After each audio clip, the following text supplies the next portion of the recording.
आशा करता हूँ आप सब बहुत अच्छे होंगे। मेरा नाम है सिद्धांत अग्निहोत्री। स्टडी ग्लोस पे आपका बहुत बहुत स्वागत है।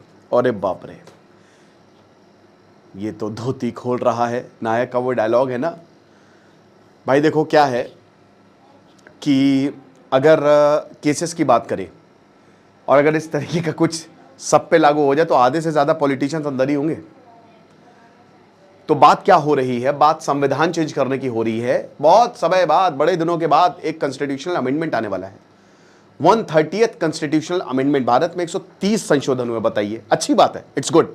अमेरिका में नहीं है, बहुत कम है, लेकिन भारत में हुए हैं। और सही बात है, समय समय पर आपको बदलना पड़ेगा। लेकिन ये जो 130th कॉन्स्टिट्यूशनल अमेंडमेंट है, ये बड़ा बवाल किया है, क्योंकि अब जो अगला सेशन आएगा, अभी ये जॉइंट पार्लियामेंट कमेटी जिसमें 31 मेंबर्स होते हैं, लोकसभा राज्यसभा चेयरमैन वो नॉमिनेट करते हैं, लोकसभा स्पीकर नॉमिनेट करते हैं।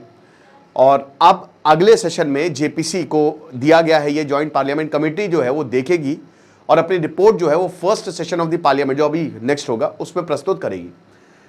क्या है, चलिए पहले हम बात करते हैं। लेकिन दोस्तों, आर्टिफिशियल इंटेलिजेंस की आज से प्रैक्टिकल क्लासेस शुरू हो रही है। इमेज क्रिएशन, वीडियो क्रिएशन कैसे करना वो हम आज आपको बताएंगे। कल हम इस कोर्स को बंद करेंगे। तो मात्र 800 रुपए का ये कोर्स है, दुनिया का सबसे सस्ता आर्टिफिशियल इंटेलिजेंस का कोर्स। इसको अवेल करें, आपको बहुत ज्यादा फायदा होगा।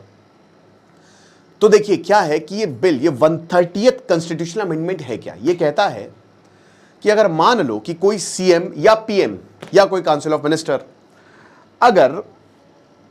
अगर ये इनके ऊपर कोई ये जेल में है 1 महीने के लिए, मान लो ये 30 दिन के लिए, 1 महीने के लिए जेल में है, 30 डेज के लिए, तो उसके बाद इनको हटा दिया जाएगा और ये वापस नहीं आ पाएंगे।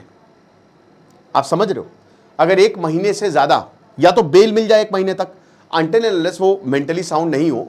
लेकिन अगर उसने 1 महीने के अंदर बेल ले ली तब तो ठीक है। लेकिन अगर वो 1 महीने तक जेल में रहेगा तो वो दोबारा सीएम नहीं बन पाएगा, वो गया। ही और शी विल बी रिमूव्ड। अब ये तो बड़ा खतरनाक हो गया भाई, समझ रहे हो? ये तो संविधान के खिलाफ जाएगा, जाहिर सी बात है। और मुझे लगता है अगर ये बिल पास होगा तो जुडिशरी इसको स्टक डाउन कर देगी बहुत। ये 110% ये केस में ये लटक जाएगा बिल। ठीक है, ये एक्ट बन गया तो अभी तो बिल है खाली, है ना? अभी तो लोकसभा, राज्यसभा, प्रेसिडेंट, लंबा रास्ता तय करना है। बट फिर ये मान के चलिए, क्योंकि विपक्ष ने बहुत हंगामा किया है और भाई देखिए उनका हंगामा करना जायज है। मुझे लगता है कि ये चीज करिए आप, लेकिन इसमें आप सारे पॉलिटिशियंस का नाम डालिए, एमएलएज एमपीज का भी नाम डालिए, तब आएगा मजा। और 1 महीना नहीं यार, 1 महीना तो बहुत कम होता है, बहुत ज्यादा कम होता है भाई। मैं आपको बता दूं कि इसमें 130th एग्जैक्ट जो वर्ड्स हैं, मेरे सामने इंडियन एक्सप्रेस और एक द प्रिंट का आर्टिकल खुला है, मैं उससे आपको बताता हूं कि इसमें एक कोई मंत्री जो 30 कंसेक्यूटिव डेज, 30 डेज तक, अगर मान लीजिए वो सीएम है, ठीक है, वो पद पे है, पद पे याद रखना, पद पे होना चाहिए, और उसको जेल हो गई, जैसे अभी अरविंद केजरीवाल या झारखंड के सीएम हेमंत सोरेन, ठीक है, उनको वो जेल में डाल दिया गया था। तो अगर कोई जेल में चला जाता है और 1 महीने तक वो जेल में रहता है तो 31वें दिन तक अपने आप निकल जाओ बेटा, दोबारा यहां पे आना नहीं। और बड़ी बात यह है कि प्रेसिडेंट और गवर्नर दे आर एक्सेप्शंस, उन पे ये जाहिर सी बात है बिल लागू नहीं होगा। लेकिन अब होता क्या कि आमतौर पे अगर जैसे किसी को पद से हटाना होता है, अब पीएम को हटाइए तो आप ले आइए नो कॉन्फिडेंस मोशन, यही तरीका है पीएम को हटाने का, सीएम को हटाने का। या तो पार्टी भाई नो कॉन्फिडेंस मोशन से, या तो भाई खुद वो स्टेप डाउन कर दे। बाकी आपको गवर्नर या प्रेसिडेंट, उनके पास ताकत होती है कि वो डिसमिस कर सकते हैं। लेकिन यहां पे बताया गया है कि जैसा मनी बिल में होता है ना, मनी बिल में, कि अगर 30 दिन तक प्रेसिडेंट या गवर्नर ने कुछ नहीं बोला तो वो अपने आप ही हट जाएगा 31वें दिन। मतलब यहां पे प्रेसिडेंट से ऊपर ये बिल को रखा गया है कि फिर प्रेसिडेंट की भी यहां पे जरूरत नहीं है। तो यहां पे 30 दिन, अगर मान लीजिए किसी ने कोई है और उसको अरेस्ट किया गया है और कस्टडी में है, वो कौन अरेस्ट करेगा पता है? पुलिस ऑफिसर, एक इंस्पेक्टर। इस पे भी काफी ज्यादा बवाल हुआ कि एक इंस्पेक्टर जो है, अगर उसके पास कोई कंप्लेन आती है और एलिगेशंस होंगे, ये भी नहीं कि कोई प्रूफ, एलिगेशंस। भारतीय संविधान में क्या है, हमारे कानून में यह है कि अगर आप कॉन्विक्ट होते हैं, जब तक आप कॉन्विक्ट नहीं होंगे तब तक, अनलेस प्रूवन गिल्टी, आप पाक साफ हो। एक बार आप कॉन्विक्ट हो गए तब आप इलेक्शन नहीं लड़ पाओगे, आप सारे पद से हटा दिए जाओगे। सिर्फ एलिगेशंस जो है वो यही, क्योंकि देखिए पॉलिटिशियंस का जो रास्ता है ना, बहुत भाई आसान नहीं होता है। ये राजनीति है दोस्त, आप नेता बनोगे, आपके ऊपर जबरदस्ती केस डाल दिए जाएंगे, होता है ऐसा। तो तो वो तो एलिगेशंस होते हैं, महज एलिगेशंस। तो यहां पे सिर्फ एलिगेशंस की वजह से आपको जेल में डाला जा सकता है। मुझे लगता है ये बिल इस तरीके से सही नहीं है, ये मेरा मानना है, ठीक है। That's what I think. क्योंकि सिर्फ 30 दिन का, या तो आप कम से कम 6 महीने का टाइम दो, 6 महीने का टाइम ठीक होता है, या 3 महीने का टाइम दे दो, बट इतना कम टाइम तो मेरे ख्याल में हालांकि पीएम भी इसमें आते हैं, नो डाउट, पीएम भी, प्रधानमंत्री मोदी जी भी, पर प्रधानमंत्री मोदी जी की एक बहुत ही साफ छवि है, आपको पता ही है, ठीक है। तो पीएम भी इसमें आते हैं, लेकिन ये कम टाइम है, तो इसमें बवाल होगा ही होगा और ये जाएगा ही जाएगा, ठीक है ना, ये चीज़। और 5 साल तक सज़ा हो सकती है, याद रखिएगा, 5 साल तक, और तब तक ये भैया रिमूव भी रहेंगे, ये चीज़ है। और यहाँ पे बोला गया है कि अगर advice of the chief minister, मान लीजिए कि 30 दिन के अंदर अंदर अगर एडवाइस जो है वो प्रेसिडेंट द्वारा, क्योंकि हमेशा आप देखोगे कि on the advice of the president PM नियुक्त किया जाता है, ठीक है। पीएम जो है मतलब on the advice of the CM या जो पीएम है, ठीक है, तो प्रेसिडेंट ही सबको चुनता है, लेकिन on the advice of the PM, on the advice of the CM, उल्टा बोल दिया था मैंने, ठीक है, ये होता है। आर्टिकल 75 जो कि काउंसिल ऑफ मिनिस्टर से डील करता है, जाहिर सी बात है उससे बहुत सारे मतलब आपको चीज़ों को बाईपास करना पड़ेगा, और ये इतना आसान होने वाला नहीं है। तो 75 आर्टिकल 75 ऑफ द कॉन्स्टिट्यूशन, उसको अमेंड करना पड़ेगा, उसको पूरा का पूरा बदलना पड़ेगा, ओके। अब जब मिनिस्टर रिलीज होगा तब तो भाई इसमें थ्योरेटिकली पॉसिबल है मंत्री जी के लिए कि वो री अपॉइंट हो जाए, है ना।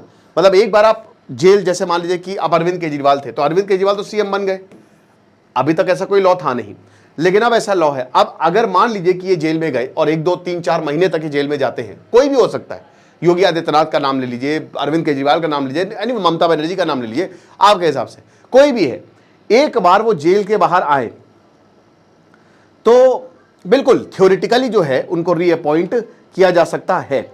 इसमें कोई ऐसा सेक्शन नहीं जोड़ा गया है, तो ये मुझे लगता है ठीक भी है। ऐसा नहीं कि परमानेंटली आप कुछ कर ही नहीं सकते।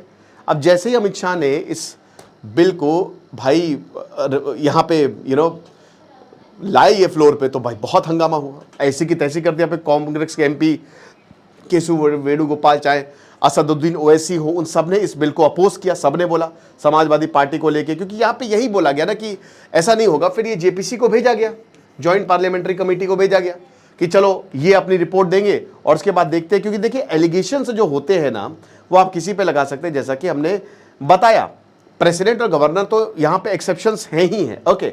सो यही चीज़, अब हमारी कैबिनेट फॉर्म ऑफ गवर्नमेंट होती है, आपको पता है कि इसमें मिनिस्टर्स होते हैं, union ministers, they holds the office during the pleasure of the president. कि प्रेसिडेंट है, प्रेसिडेंट के पास सारी ताकत है, बट जो मेन है, ठीक है ना, वो होते हैं हमारे प्रधानमंत्री साहब, समझ रहे हो। जो डी फैक्टो, जो नॉमिनल, वो तो नॉमिनल हेड है प्रेसिडेंट, लेकिन जो रियल पावर जो होती है, that lies with the PM और that lies with the CM. तो वो तो ठीक है, संविधान में बढ़ा चढ़ा के दिखाने के लिए लिख गया है कि हमारी प्रेसिडेंट है, प्रेसिडेंट के पास ताकत है, आप ऑफिस होल्ड करेंगे during the pleasure of the president, but actual में ऐसा होना है नहीं, ठीक है। तो इसीलिए इस पर काफ़ी ज़्यादा बवाल भी हो रहा है, और इस पर बहुत सारे लेख भी लिखे गए। भैया जो मैं लिख पढ़ रहा हूँ एक वकील साहब का ही है कि पीएम सीएम एक यूनियन मिनिस्टर या फिर मिनिस्टर जो स्टेट में है उनको भी रिमूव कर दिया। याद रखिएगा, इसमें सब लपेटे में आएंगे। तो मैं वही बोल रहा हूं ना कि आप सबसे बढ़िया ये एमपीज एमएलएस के लिए करो। मेरा तो बड़ा ये एमपी एमएलएस सबसे इंपॉर्टेंट, अगर आपको बिल लाना आप इनके लिए सबके लिए लेके आओ, सिर्फ पीएम सीएम या मिनिस्टर क्यों। देखिए मंत्री जो होते हैं, ज्यादातर 90% मंत्री जो होते हैं वो उन्हीं लोगों को बनाया जाता है जो पाक साफ हो, ठीक है, जिनके करियर पे कोई दाग ना हो, क्योंकि आपको सरकार चलानी। बहुत ही कम ऐसे आपको मंत्री मिलेंगे।